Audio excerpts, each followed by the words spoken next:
Today, we're going to learn about capturing motion. Shutter speed is not only the setting that allows us to capture perfectly sharp moving subjects, but also lets us capture the stars in the night sky. Our shutter speed is the speed at which our camera's shutter opens and closes. The shutter speed is displayed in either fractions of a second or in whole seconds. The smaller the fraction, the faster the shutter opens and closes, taking a photo, which allows less light into the camera's sensor. Using a fast shutter speed is really helpful in situations where you want to freeze movement, like when you're photographing wildlife, sports, or any action. On the other hand, the longer that the shutter is open, the more light that's going to enter the camera and the more movement, motion, or blur you're going to see in your image. This can be really helpful when creating images of silky smooth water, car light trails, or the beautiful northern lights. To summarize, using a faster shutter speed lets us freeze movement, but it also makes our photo darker. Using a slower shutter speed adds more light to our image and also more motion blur.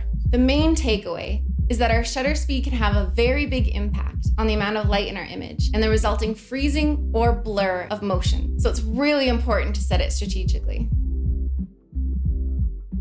There are situations where you have your aperture wide open and your ISO set to your camera's highest recommended limit, but your image is still too dark.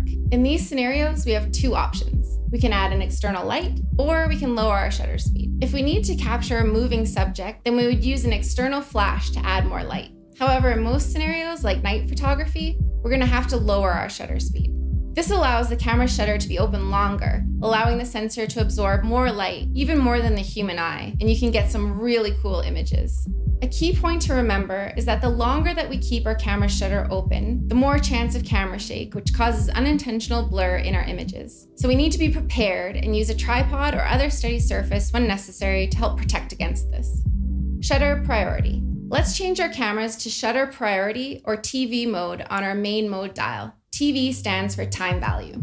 In this mode, our camera enables us to set a single shutter speed setting, while it automates our other exposure settings, aperture and ISO, to fit the lighting of the environment. You control the shutter speed setting by turning this small dial on your camera. You will notice the values change as you move the wheel to the left for slower shutter speeds and to the right for faster shutter speeds. Generally, most cameras range from 1/8,000 for the fastest shutter speed and 30 seconds for our slowest shutter speed. As photographers, we set our shutter speed based on our subjects. Our shutter speed controls the amount of motion, blur, and light in our images. If we want sharp motion in our photos, or if we want to decrease the amount of light coming into our camera, we're going to use a fast shutter speed. If you notice any blur in your image, you should increase your shutter speed. It's also really important to remember that the faster that your subject is moving, the faster shutter speed you're going to need to freeze it in motion. If your subject is moving slowly or standing still, you can use a lot slower of a shutter speed.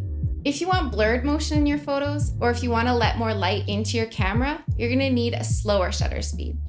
The keyword is motion. For instance, these mountains aren't moving anytime soon, but the clouds are. So a long exposure, a slower shutter speed, will allow us to get those wispy streak clouds while maintaining our sharp mountains. When to use each shutter speed. A shutter speed of 1/500 or faster gives us the ability to shoot fast-moving subjects like animals, cars, and sports. A shutter speed of 1/60 to 1/125 is perfect for portraits or day-to-day movement. A shutter speed of 1/5 to 2 seconds allows us to capture low-light environments and light effects. And a shutter speed of 5 seconds or longer is perfect for night photography, like when you're photographing star trails or the beautiful northern lights. Now that you've learned all about shutter speed, you're ready to take on aperture in our next lesson.